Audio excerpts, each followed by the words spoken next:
This is 7 News. Tonight, new hope for a Perth policeman paralysed by a mosquito bite. Just thank you so much from the bottom of my heart. Deadly house fire, 2 children trapped in their burning bedrooms. Homes swamped by a once-in-a-century flash flood. And the AFL gives the 4th umpire the nod on the eve of the 2012 season. From the studios of 7 Perth, Rick Ardon and Susannah Carr. Good evening. A Perth policeman who was almost killed by a mosquito bite has new hope tonight. Ryan Marin was told he'd never walk or talk again after being struck down by Murray Valley encephalitis. He needs expensive rehabilitation overseas. Today, the state government agreed to donate $400,000 to help. 2 children have been killed in a house fire despite their parents' efforts to save them. The little victims were trapped in their burning bedrooms on their cattle property near the town of Donkin in country Victoria. A serial graffiti vandal has avoided jail again. Brandon Edgell was previously spared a criminal record after convincing a magistrate he planned to get a job on the mines. Grant Taylor reports. Graffiti vandal Brandon Edgell back in 2010. Why did you cause the damage to the train? I don't know, I like writing on walls. Walking free with no conviction recorded after convincing a magistrate a criminal record would hurt his chances of working on the mines. Act me, yo, DFA, act me. Today, 25-year-old Edgell was back in court, no job on the mines, charged again with vandalising a train. But this time the magistrate was in no mood for excuses. Brandon. Edgell left with a conviction for criminal damage against his name. He also got a stern warning not to come back.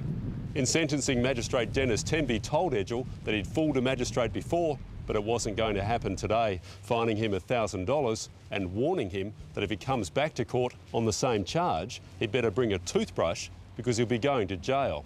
The $1,000 fine goes on top of more than $9,500 worth of unpaid fines that Edgell has already racked up. Grant Taylor, 7 News. A 1-in-100-year flash flood has swamped hundreds of properties on Queensland's Sunshine Coast.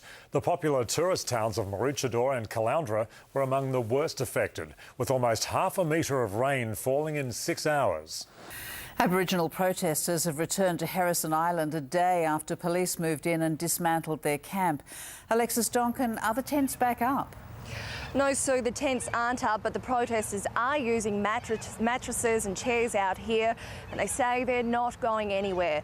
Police and rangers from the City of Perth yesterday moved in for a 3rd time. Tents were taken down, cars were seized, 4 men were arrested for allegedly obstructing police.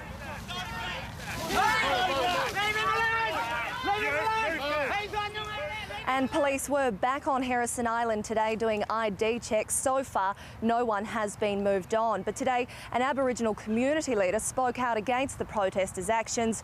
Robert Isaac says it's time they packed up and left. Now, you may remember him. He was responsible for resolving a camp out here on Harrison Island 28 years ago. I have no doubt they have homes to go to. I have no doubt their kids go to school. They have an income coming in. So I would say, you know, look, the voice has been heard. So the protesters are planning to spend another night out here on Harrison Island. There is a family water ski event on the other side of the Burswood foreshore. Police say they'll step up patrols. Rick. Thanks, Alexis. A man who ripped off customers at McDonald's stores in Perth has been jailed for 8 years. The 29-year-old from Canada was part of a gang that stole millions using credit card skimming devices. The judge said this was a very well organised, highly sophisticated crime. As soon as McDonald's customers had their cards swiped, their personal information was beamed to criminals stationed all over the world. A WA truck driver has been charged after allegedly installing a widescreen television to his dashboard. The man's semi-trailer was stopped for driving erratically on the Hume Highway in New South Wales. It's alleged the 32-inch TV was bolted to the dashboard and hooked up to a portable DVD player. The truckie has also been charged with driving while using his mobile phone. West Australians with big debt say moves to name and shame people who don't pay their fines will only make life harder. The government is owed more than $250 million in unpaid fines. Tracy Moran reports.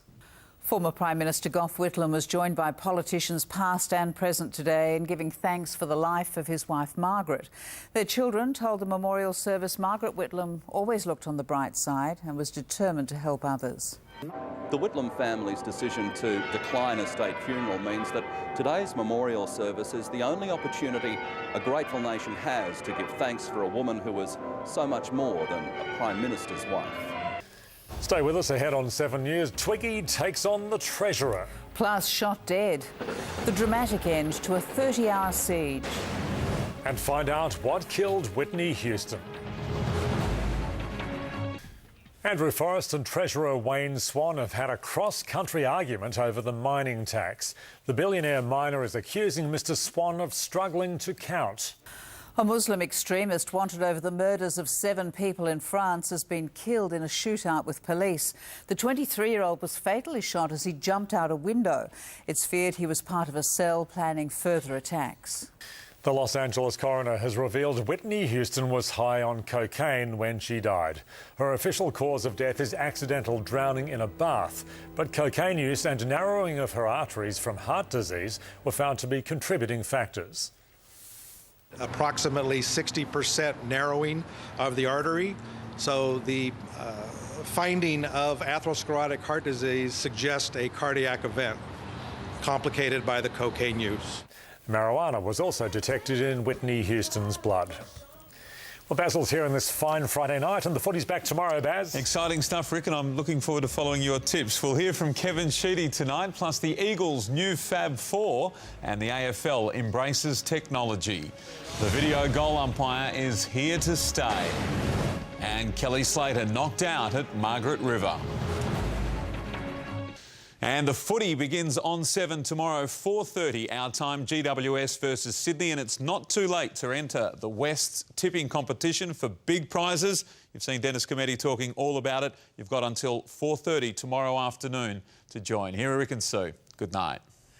Thanks, Baz. Yes, looking forward to it. Perth's cheapest fuel prices are next. And then Natalia has your weekend forecast.